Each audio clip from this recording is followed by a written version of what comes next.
বর আজকে আমাদেরকে স্পেশাল চা বানায় খাওয়াচ্ছে, তাও আবার খেজুরের গুড় দিয়ে স্পেশাল চা। চা আমি তেমন একটা খাই না, কিন্তু মাঝে মধ্যে মন চাইলে খাই। তো বর বানাচ্ছে, খাবো না কেন।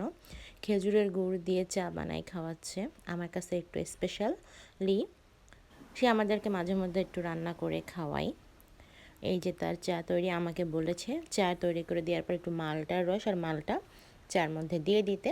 আমাকে যেটা বলেছে আমিও সেটা করেছি। আর সাথে ছিল বিস্কিট।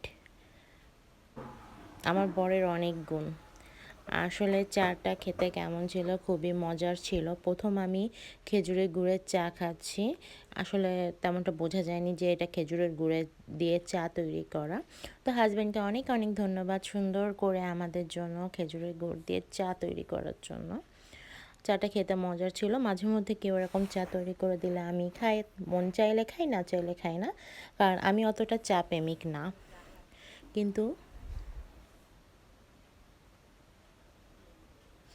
নিজের প্রশংসা নিজে করছি। করো।